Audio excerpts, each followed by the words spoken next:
हमारे चैनल को सब्सक्राइब करें और बेल नोटिफिकेशन को ज़रूर दबाएं। ज्योतिष रतन केंद्र चैनल में हमारे आप सभी प्रिय दर्शक गणों का बहुत बहुत हार्दिक स्वागत और अभिनंदन। प्रिय साथियों, मैं हूं आचार्य पंडित सर्वदानंद शर्मा और आज के इस कार्यक्रम में आपके साथ बात कर रहे हैं हम आपके मासिक राशिफल के विषय में, जो कि अप्रैल 2022 का है। और आपको राशिफल के विषय में बात करें आपके साथ, उससे पहले बताना चाहते हैं कि ये जो राशिफल है चंद्र राशि पर आधारित नहीं है, पूर्ण रूप से लग्न राशि पर आधारित है। यानी कि आपकी जो कुंडली है, आपका जो टेवा है, उसमें जो पहला घर है, उसमें जो राशि लिखी हुई है वही लग्न राशि होती है। तो उसी के आधार पर आप इसको सुने और जानें। तो देखिए, बात करेंगे अब इस कार्यक्रम में सबसे पहले जो तुला लगन के जातक हैं, यानी कि लिब्रा असेंडेंट बेस्ड जो जातक हैं, उनके हम मासिक राशिफल की चर्चा करेंगे अप्रैल 2022 के विषय में। इससे पहले कि हम आपके राशिफल की बात करें और बताएं कि आपको किस किस प्रकार के प्रभाव देखने में आएंगे इस माह अप्रैल में, सबसे पहले आपको थोड़ा सा ग्रहों के जो स्थिति रहने वाली है इस अप्रैल 2022 में, आप तुला लगन के जो जातक हैं उनके लिए, उससे भी अवगत कराना चाहते हैं। तो एक नज़र उस पर भी डालना चाहते हैं। तो देखिए, आपके चार्ट में जो आप चार्ट देख रहे हैं मेरे पीछे, इस चार्ट में जो तुला लगन का ये चार्ट है, इसमें मंगल 5th हाउस में बैठे हुए हैं, जहां 11 लिखा हुआ है, गुरु और शुक्र के साथ। तो मंगल यहां आएंगे 7 तारीख को, 7 अप्रैल को, अपनी उच्च राशि से निकल करके। जहां शनि बैठे हुए हैं, जहां 10 लिखा हुआ है 4th हाउस में, वहां से निकलेंगे मंगल 7 तारीख को और यहां पर आएंगे जहां इस समय वो आप देख रहे हैं बैठे हुए। और यहां पर आकर के फिर इनका गुरु और शुक्र के साथ बनेगा 7। इसी प्रकार बुध, जो कि अभी आप 7th हाउस में देख रहे हैं उनको, जहां पर 1 लिखा हुआ है, वहां पर बुध बैठे हुए हैं। ये बुध यहां पर आएंगे 8 तारीख को, 8 अप्रैल को, अपनी नीच राशि से निकल करके, अपने पिछले घर से निकल करके। जहां सूर्य बैठे हुए हैं मीन राशि में, जहां 12 लिखा हुआ है, वहां से ये निकल करके आएंगे 8 तारीख को इस घर में जहां पर आप इनको अभी बैठा हुआ देख रहे हैं। और 15 तारीख को ये उदय होंगे, क्योंकि 8 तारीख को जब ये आएंगे यहाँ मेष राशि में 7th हाउस में, तो ये अस्तवस्था में आएंगे। और 15 अप्रैल को ये उदय होंगे पश्चिम में। और यहां पर फिर क्या होगा, इनका जो साथ है वो सूर्य और राहु के साथ बनेगा बुध का। कब कब बनेगा? देखिए, सूर्य जो हैं 14 तारीख को, 14 अप्रैल को, वे भी अभी जहां पर आप उनको बैठा देख रहे हैं मीन राशि में, जहां 12 लिखा हुआ है, यहां से 14 तारीख को सूर्य निकलेंगे। और जहां बुध बैठे हुए हैं इस समय, ये मेष राशि में चले जाएंगे, जहां 1 लिखा हुआ है, अपनी जो इनकी उच्च राशि है सूर्य की। तो सूर्य को मिलेगा बुध का साथ, लेकिन बुध के साथ तो मिलेगा ही, वहां पर 12 तारीख को राहु भी आ जाएंगे। अभी राहु आप देख रहे हैं अष्टम भाव में बैठे 8th हाउस में, जहां पर 2 लिखा हुआ है। राहु भी यहां से निकल करके 12 अप्रैल को बुध के पास आ जाएंगे, जहां बुध बैठे हुए हैं इस समय। यहां 12 तारीख को राहु आ जाएंगे, 14 तारीख को सूर्य आ जाएंगे। तो यहां 3 ग्रहों का मिलन होगा, 3 ग्रह की युति होगी एक साथ। इसी प्रकार 12 अप्रैल को केतु, जहां आप देख रहे हैं उनको बैठे हुए चार्ट में, जहां 8 लिखा हुआ है 2nd हाउस में, ये भी 12 तारीख को ही निकल करके अपनी मित्र राशि तुला में चले जाएंगे, जहां पर 7 लिखा हुआ है। और 13 अप्रैल को गुरु बृहस्पति, जहां बैठे हुए हैं अभी आप उनको देख रहे हैं 11 नंबर जहां लिखा हुआ है, वहां पर मंगल और शुक्र के साथ, तो गुरु बृहस्पति भी यहां से निकलेंगे और ये निकल करके अपनी स्वयं की राशि मीन में प्रवेश करेंगे 13 तारीख को, 6ठे घर में। और शुक्र 27 तारीख को, 27 अप्रैल को आ जाएंगे यहां निकल करके गुरु बृहस्पति के पास, जहां 12 लिखा हुआ है। 27 तारीख को वो इनकी उच्च राशि है शुक्र की। तो शुक्र भी 27 अप्रैल को, जहां 12 लिखा हुआ है, आ जाएंगे गुरु के साथ। और अंत में माह के शनि जो हैं 29 अप्रैल को, जहां भी आप उनको बैठा देख रहे हैं, जहां 10 लिखा हुआ है, वो अपनी मकर राशि में बैठे हैं। ये भी 29 तारीख को यहां से निकलेंगे और ये अगले घर में जाएंगे, जहां पर 11 लिखा हुआ है, जो इनकी अपनी ही राशि है स्वयं की, कुंभ राशि, उसमें इनका प्रवेश हो जाएगा। तो वहां से तो गुरु 13 तारीख को निकल जाएंगे, शुक्र 27 को निकल जाएंगे, अकेले मंगल बैठे रह जाएंगे जहां 11 लिखा है। तो शनि जब आएंगे यहाँ 29 अप्रैल को, तो मंगल के साथ इनका साथ बनेगा, शनि और मंगल का, जो कि अच्छा नहीं होता, शुभ नहीं माना जाता। तो इस प्रकार की कुछ स्थिति बनेगी। तकरीबन सभी ग्रह जो हैं, 8 के 8 ग्रह अपनी राशियां बदल रहे हैं अप्रैल में, तो प्रभाव भी उसी हिसाब से ही आपको दिखाई देंगे। तो आइए अब जानते हैं कि किस प्रकार के प्रभाव आपको देखने में आएंगे तुला लगन के जातकों को। साथ में ये भी बताना चाहूँगा मैं आपको साथियों कि आप तुला लगन के जातकों के ऊपर ढैया का प्रभाव भी बना हुआ है शनि की। अब आपके कमेंट्स भी आते हैं हमारे कमेंट बॉक्स में, वो पूछते हैं, प्रश्न बहुत अच्छा है कि तुला लगन आप कहते हैं तो लगन से देखा जाए या राशि से देखा जाए। ये भी चीज़ मैं आपको स्पष्ट कर देता हूँ साथियों, क्योंकि हमने कहा है तुला लगन राशि, हम इसको तुला लगन, जो लगन बेस्ड हम आपको राशिफल की बात करते हैं यहाँ पर, तो हम बोलते हैं तुला लगन राशि, इसी को राशि मानते हैं। लेकिन यहाँ पर आपको मैं बहुत ही स्पष्ट रूप से बताना चाहता हूँ, बहुत आसानी से आपके समझ में आ जाएगा। अगर आप ये जानना चाहते हैं कि वाकई हमारी ढैया या साढ़े साथी है या नहीं, तो देखिए, अगर आपकी जन्म कुंडली में तुला राशि है, तुला राशि, तो फिर निश्चित रूप से आपकी शनि की ढैया है जो चल रही है। लेकिन ये अच्छी बात है एक साथ में कि अगर शनि की ढैया है आप तुला लगन राशि के जातकों के ऊपर, तो वो भी 29 अप्रैल को समाप्त हो जाएगी। हालांकि कुछ महीनों के लिए ही होगी, लेकिन हो जाएगी 29 अप्रैल को। इससे आपको राहत मिलेगी शनि की ढैया से।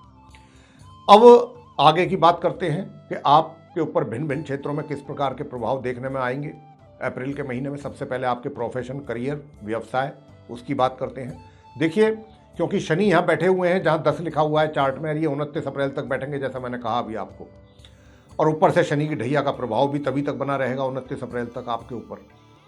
तो ये जो आपका कार्य क्षेत्र है, जहाँ पे आप कार्यरत हैं, जहाँ कार्य करते हैं, चाहे रोजगार में हैं या व्यापार में, देखिए कठिनाइयों का सामना तो आपको बराबर करना पड़ रहा है, चैलेंजेज आपको फेस करने पड़ रहे हैं, और ये 29 अप्रैल तक करने पड़ेंगे। समस्याओं का सामना तो आपको अपने कार्य क्षेत्र में करना पड़ रहा है और करना पड़ेगा 29 अप्रैल तक। मैंने आपको डेट भी बता रहा हूँ, 29 अप्रैल तक ये कुछ समस्याएं ज़्यादा रहेंगी आपके कार्य क्षेत्र में। लेकिन आपको उन समस्याओं से घबराना नहीं है। क्यों नहीं घबराना? क्योंकि 13 अप्रैल से, जैसे मैंने कहा, कि गुरु अपनी राशि परिवर्तन करके अपनी स्वयं की राशि मीन में आएंगे, छठे भाव में जहां 12 लिखा हुआ है। और जब ये यहां पर आएंगे तो ये आप, इनका शुभ प्रभाव आपके कार्य क्षेत्र पर इनका पड़ेगा, इनकी दृष्टि पड़ेगी। तो उसमें ये कुछ ना कुछ कमियां अवश्य आएंगी। कमियां इस सेंस में कह रहे हैं हम, मान लीजिए कि कोई ऐसी समस्या आपके सामने आई कि लगता है कि ये तो सॉल्व भी नहीं हो रही है, हो ही नहीं पाएगी लगता है, लेकिन गुरु आकर के कुछ ऐसा रास्ता निकालेंगे कि वो भी समय से दूर हो जाए समस्या भी, और आपको भी सुकून मिल जाएगा। समस्याएं मैं नहीं कह रहा खत्म हो जाएंगी, समस्याएं तो रहेंगी 29 अप्रैल तक, लेकिन उन समस्याओं को कम करने में गुरु बहुत मदद करेंगे। उससे आपको काफ़ी राहत भी मिलेगी अपने कार्य क्षेत्र में। बाकी तो देखिए, मैं ये नहीं कह रहा कि ये अप्रैल का महीना आपको कोई पदोन्नति दिलाएगा या आपको कोई बहुत बड़ी आपकी डील फाइनल करा देगा। ये रहेगा इसी प्रकार का उतार चढ़ाव वाला महीना रहेगा आपके कार्य क्षेत्र में, बस ये मान के चलें आप। आगे बात करेंगे आपकी इनकम को लेकर के, सुख सुविधाओं की बात करेंगे कि सुख सुविधाओं को लेकर के कैसा रहेगा। देखिए, जो पहले 2 हफ्ते हैं अप्रैल माह के, 1 तारीख से लेकर 14 तारीख तक, इसमें तो धन की कमी आपको महसूस होगी, धन के आगमन में कमी रहेगी, या धन में आने में बाधाएं रहेंगी या रुकावट रहेगी आपको। साथ ही आपके मित्रों का भी सहयोग आपको प्राप्त नहीं होगा, तो उन पर भी आप पूरा विश्वास ना करें आंख बंद करके। बेशक चाहे कितने ही आपके अपने वो घनिष्ठ मित्र क्यों ना हो, आप उनसे बचें, उनको अपनी कोई बात साझा ना करें, शेयर ना करें, विशेष रूप से 14 अप्रैल तक। बड़े भाई बहनों का भी सहयोग में कमी का आपको अनुभव होगा 14 तारीख तक, 14 अप्रैल तक। और जहां तक सुख सुविधाओं का प्रश्न है, ये पूरा महीना सुख सुविधाओं की कमी का एहसास आपको होगा, और अगर सुख सुविधाएं हैं भी तो उनका आप लाभ लेने में सक्षम नहीं रहेंगे, लाभ नहीं ले पाएंगे। आप दूसरे ही चक्करों में इतने अपने आप को, आपकी इन्वॉल्वमेंट रहेगी कि ध्यान उधर आपका जाएगा ही नहीं। तो ये इस प्रकार की परिस्थितियां रहने वाली हैं अप्रैल में आपके साथ। आगे बात करते हैं प्रेम संबंधों को लेकर के या वैवाहिक संबंधों को लेकर के। देखिए, जहां तक प्रेम संबंधों का प्रश्न है, अगर आपके पहले से रिलेशनशिप में हैं, आपके लव अफेयर चल रहे हैं, तो ग्रहों की स्थिति जो मैं देख पा रहा हूं उसके आधार पर ही मैं आपसे बात कर रहा हूं कि प्रोग्रेस इस महीने मुझे बिल्कुल दूर तक होती दिखाई नहीं पड़ती है। मैं ये नहीं कह रहा कि किसी प्रकार का कोई ब्रेकअप होगा या कोई ऐसी भी स्थिति नहीं है, लेकिन हाँ, इतना जरूर कह सकता हूं कि ये जो रिलेशनशिप है इसमें किसी प्रकार की प्रोग्रेस नहीं रहेगी। ये रिलेशनशिप जो है ठंडे बस्ते में ही रहेगी। और अगर आप कोई एफर्ट करना चाहते हैं, कोई रिलेशनशिप आपको कोई पसंद है, उसके लिए आप एफर्ट करना चाहते हैं कि भाई मेरी रिलेशनशिप हो जाए, संबंध बनाना चाहते हैं, तो भी आपको उसमें सफलता हासिल इस महीने नहीं हो पाएगी, क्योंकि ग्रहों की जो स्थिति है वो बहुत विचित्र है। उसके आधार पर ये बात हम आपसे कर रहे हैं। तो यहाँ पर अभी पूरे महीने ही इसी प्रकार के हालात हमें दिखाई दे रहे हैं आपके, और कोशिश तो आपकी रहेगी, मन में विचार भी आएंगे, सब कुछ होगा, लेकिन सफलता दिखाई नहीं देती, प्रगति होती, प्रोग्रेस दिखाई नहीं दे रही है। बस फाइनल रिजल्ट तो यही कह रहे हैं आपके ग्रह। विवाहित महिला पुरुषों का कैसा रहेगा? देखिए, माह के जो पहले 2 हफ्ते हैं वो तो बहुत अच्छे निकल जाएंगे आपके, वैवाहिक सुख भी प्राप्त करेंगे और सब कुछ बहुत सही चलेगा। लेकिन 12 तारीख से माह के मध्य से और अंत तक का जो समय है ये आपके वैवाहिक जीवन में थोड़े तनाव पैदा कर सकता है। हालांकि विचार आपके बड़े धार्मिक रहेंगे, माह मध्य से माह के अंत तक विचार तो धार्मिक रहेंगे, लेकिन और बुद्धि का भी आप भरपूर इस्तेमाल कर पाएंगे 24 अप्रैल तक। 15 तारीख से 24 का जो 9 दिन का समय है ये, इसमें तो आप भरपूर अपनी बुद्धि का प्रयोग कर पाएंगे।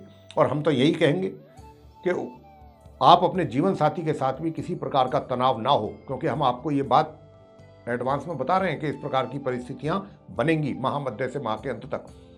तो आप थोड़ा सचेत रहें, आप अपना जीवन साथी के साथ जो व्यवहार है वो अच्छा रखें, उनको कोई इस प्रकार की बात ना बोलें, कड़वे वचन ना बोलें, कटु वचन ना बोलें, ताकि कोई टेंशन पैदा हो आप दोनों के बीच में। तो इस प्रकार का आपको ध्यान रखना होगा। आगे बात करेंगे पारिवारिक संबंधों के लेकर के कि पारिवारिक संबंध कैसे रहेंगे। देखिए जी, माह के, मैं ये कहना चाहता हूँ कि माह के आरंभ से लेकर के और माह के मध्य तक तो संबंध जितने भी हैं आपके परिवार के सदस्यों के साथ या उनके आपके साथ, उनमें कहा जा सकता है कि एक तरीके से मिले जुले परिणाम रहेंगे। तनाव भी पैदा होगा, बाद में सुलह भी हो जाएगी, सुलहनामा भी हो जाएगा, आपस में फिर दोबारा से मिलना जुलना भी हो जाएगा, फिर किसी बात को लेकर के कोई इशू खड़ा हो गया, फिर तनाव हो गया, ये सब चलता रहेगा। लेकिन हाँ, महामध्य से और माह के अंत तक का जो समय होगा इस बीच का, उसमें संबंध आपके उनमें सुधार होगा। विशेष रूप से 29 अप्रैल तक माह के मध्य से अच्छा सुधार होगा संबंधों में। आप भी अपनी जिम्मेदारियां समझेंगे, वो भी आपको पूरा सहयोग देंगे। इस प्रकार की स्थिति रहेगी। छात्रों को लेकर के कैसा रहेगा शिक्षा उनकी इस अप्रैल के महीने में? तुला लगन के जो जातक हैं, छात्र जो हैं, कैसा कर पाएंगे परफॉर्मेंस इस महीने अप्रैल में? देखिए, आपका जो परफॉर्मेंस रहने वाला है वो मध्यम और मध्यम से ऊपर रहने वाला है पूरे माह। यानी कि कहा जा सकता है कि आप अपनी जो शिक्षा को ग्रहण करने वाले हैं या शिक्षा ग्रहण कर रहे हैं, शिक्षा प्राप्त कर रहे हैं, उसमें मध्यम और मध्यम से थोड़ा ऊपर इस प्रकार के परिणामों की प्राप्ति आपको होने जा रही है इस माह। संतान सुख कैसा रहेगा माता पिता को? देखिए, संतान के अपने एफर्ट में कोई कमी नहीं रहेगी पूरे माह, और संतान अच्छे एफर्ट करेगी, परिणाम भी उसको अच्छे मिलेंगे। और जो संतान का सुख है वो भी माता पिता को मिलता रहेगा, विशेष रूप से 29 अप्रैल तक। 29 अप्रैल के बाद परिस्थितियां चेंज होने वाली हैं। वहाँ फिर संतान सुख में कमी का एहसास होने वाला है आपको 29 अप्रैल के बाद। माता पिता को स्वास्थ्य कैसा रहेगा? देखिए, स्वास्थ्य तो आपको बता दें, माह के मध्य तक तो बहुत उत्तम स्वास्थ्य रहेगा आपका, बहुत उत्तम स्वास्थ्य रहेगा। लेकिन माह मध्य से थोड़ी इंडाइजेशन जैसी समस्याएं रहेंगी, पेट से संबंधित समस्याएं पैदा होंगी माह मध्य से माह के अंत के बीच में। तो थोड़ा उस समय आप अपने खान पीन का जरा विशेष ध्यान रखें, एक्सरसाइज वगैरह करें, बैलेंस डाइट लें, बाहर का खाना ना खाएं, बाहर का खाने से बचें, होटल आदि का। तो ये चीज़ आपकी बनेगी तुला लगन के जातकों का। मैंने पूरा विस्तार से आपको बताया है। हाँ, अब जो परेशानियां हैं, जैसे कि धन का अभाव मैं कह रहा था, धन में कमी हो सकती है और धन की सेविंग में भी कमी हो सकती है। तो ये या धन की सेविंग हो ही ना, तो इन सब चीज़ों के विषय में या वैवाहिक जीवन को लेकर के मैंने कुछ बातें कही। ये समस्याएं जितनी भी हैं वो दूर हो जाएं, उसके लिए उपाय क्या किए जाए? देखिए, अप्रैल का महीना है, 2 अप्रैल से नवरात्रि शुरू हो रहे हैं, चैत्र नवरात्र, माता के दिन है। माँ भगवती का आप उनको प्रसन्न करें, उनकी भक्ति करें और पूरी श्रद्धा भाव से करें। दुर्गा सप्तशती माता का पाठ करें, दुर्गा चालीसा का पाठ करें, अर्गला स्तोत्र का पाठ करें। दुर्गा सप्तशती में ही होता है, दुर्गा सूक्तम का पाठ कर सकते हैं आप। ये आप काम करें, माँ भगवती को प्रसन्न करें और राहु के मंत्रों का जाप करें। ओम राम राहवे नमः, एक माला कम से कम प्रतिदिन 12 तारीख से और आगे तक, वरना आपको वैवाहिक जीवन में काफ़ी अधिक परेशानियों का सामना करना पड़ेगा। तो आप राहु के मंत्र का जाप अवश्य करें और सूर्य को भी जल अवश्य दें और अमावस्या के दिन किसी ब्राह्मण को घर बुला करके अपने हाथों से उसको भोजन करा के कुछ दान दक्षिणा दें अपनी सामर्थ्य अनुसार। हो सकता है तो वस्त्र भी दें, नए वस्त्र, अमावस्या के दिन। ये अपने हाथों से आपने काम करना है, एक ब्राह्मण या एक से अधिक, जो आपकी श्रद्धा हो। तो ये था उपायों के साथ आप तुला लगन के जातकों का मासिक राशिफल अप्रैल 2022 का। साथियों, आपको अगर ये पसंद आया है तो इसे लाइक करना ना भूलें, चैनल को भी सब्सक्राइब जरूर करें और अधिक से अधिक मात्रा में इस वीडियो को शेयर करें ताकि दूसरे भी लोग इससे लाभ ले सकें। और जो आप बेल आइकन देख रहे हैं, अगर आप इसको दबाएंगे तो हमारे जितने भी प्रोग्राम के वीडियोस बनने वाले हैं आने वाले दिनों में, वो भी आप तक सीधे पहुंचेंगे और उनकी नोटिफिकेशंस भी आप तक पहुंचेगी। तो अगर आप चाहते हैं तो बेल आइकन अवश्य दबाएं।